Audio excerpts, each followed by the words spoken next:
Hi friends, வணக்கம். நம்மளுடைய Nakkheeran TNPSC YouTube சேனலில் குரூப் 2க்கு தமிழுக்கு ஃப்ரீயாக டெஸ்ட் பேட்ச் கண்டக்ட் பண்ணிட்டு வரோம். இன்றைக்கி டெஸ்ட் நம்பர் 7, 10ஆம் வகுப்பு பழைய புத்தகத்திலேருந்து 100 கொஸ்டின் டெஸ்ட்டு. இதற்கான கொஸ்டின் பேப்பர் டிஸ்கிரிப்ஷனில் உங்களுக்கு பிடிஎஃபாக இருக்கும், நீங்கள் டவுன்லோட் பண்ணிக்கலாம். இதற்கான ஆன்சர் கீயும் உங்களுக்கு டிஸ்கிரிப்ஷன்லேயே இருக்கும், நீங்கள் டவுன்லோட் பண்ணி கீ செக் பண்ணிக்கோங்க. செக் பண்ணிட்டீங்க அப்படின்னா எவ்வளோ கொஸ்டின் கரெக்டாக ஆன்சர் பண்ணியிருக்கீங்க அப்படிங்கிறத டிஸ்கிரிப்ஷனில் இருக்கக்கூடிய கூகுள் ஃபார்ம் லிங்க்லேயும் அப்டேட் பண்ணிடுங்க. இந்த வீடியோலையும் கமெண்ட் பண்ணுங்கள், ஓகேங்களா? ஸோ நீங்கள் அடுத்த டெஸ்ட்டில் எவ்வளோ மார்க் எய்ம் பண்ணுறீங்க அப்படிங்கிறதும் இதில் கமெண்ட் பண்ணுங்கள். இந்த டெஸ்ட்டில் எவ்வளோ மார்க் எடுத்திருக்கீங்க அப்படிங்கிறதும் கமெண்ட் பண்ணுங்கள்.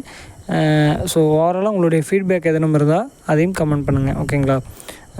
இந்த டெஸ்ட்டு எப்படி இருந்துச்சு, ஈஸியாக இருந்துச்சா, டஃப்பாக இருந்துச்சா, கொஸ்டின் பேப்பர் எப்படி உங்களுக்கு யூஸ்ஃபுல்லாக இருந்துச்சா, ஓவராலாக உங்களுடைய ஃபீட்பேக்கெலாம் கமெண்ட் பண்ணுங்கள், ஓகேங்களா? இந்த வீடியோவை உங்கள் ஃப்ரெண்ட்ஸ் நிறைய பேருக்கு கண்டிப்பாக ஷேர் பண்ணுங்கள். கண்டிப்பாக இந்த டெஸ்ட் உங்களுக்கு யூஸ்ஃபுல்லாக இருக்கும்னு நினைக்கிறோம். யூஸ்ஃபுல்லாக இருந்துச்சுன்னா கண்டிப்பாக நிறைய பேருக்கு ஷேர் பண்ணுங்கள் உங்கள் ஃப்ரெண்ட்ஸ்க்கெலாம். இது வரைக்கும் நம்ம சேனலை சப்ஸ்கிரைப் பண்ணலைன்னா சப்ஸ்கிரைப் பண்ணி சப்போர்ட் பண்ணுங்கள். நன்றி, வணக்கம்.